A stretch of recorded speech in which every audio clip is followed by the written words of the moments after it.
BJP से निकाले जाने के बाद उत्तराखंड में मंत्री रहे हरक सिंह रावत की आंखों से आंसू छलक पड़े।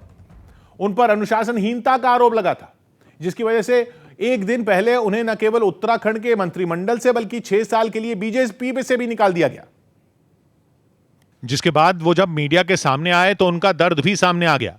बीजेपी से 6 साल के लिए बाहर निकाले जाने पर उनकी आंखें नम हो गईं। वो बीजेपी आलाकमान के इस फैसले से खासे नाराज दिखे।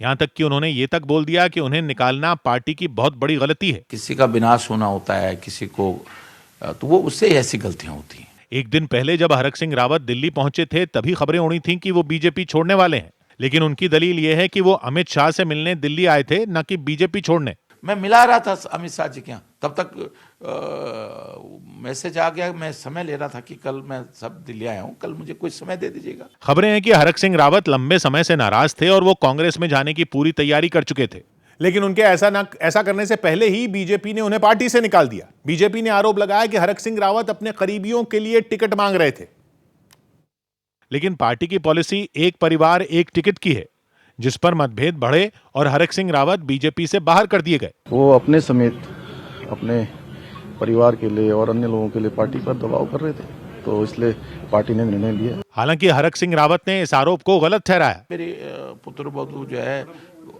आप चेक करा लो, अगर वो जीत सकती है चुनाव तो उस पर विचार कर लो, मैं नहीं लड़ना चाहता हूं। खबर है कि हरक सिंह रावत ने अपने और अपनी बहू के लिए टिकट मांगा था, लेकिन उनकी ये मांग पूरी नहीं हुई, जिसके बाद पता चला कि वो कांग्रेस में वापसी कर सकते हैं, लेकिन इस खबर पर मोहर लगती उससे पहले ही वो बीजेपी से निष्कासित कर दिए गए। जिसके बाद हरक सिंह रावत ने सोनिया गांधी का एहसान चुकाने की बात कहकर यह संकेत दे दिया कि वो कांग्रेस में जा सकते हैं। किसी के कोई एहसान को कभी नहीं भूलता हूं। मतलब एहसान चुकाने का वक्त आ गया है।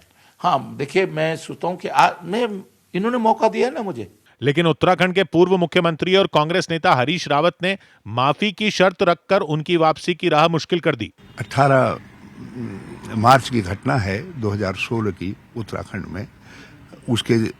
उसमें जो भी भागीदार थे उनको अपनी उस गलती के लिए उत्तराखंड के से और लोकतंत्र से दोनों से माफी मांगनी चाहिए। कहा जाता है कि 2016 में हरक सिंह रावत की बगावत की वजह से ही हरीश रावत की सरकार गिर गई थी।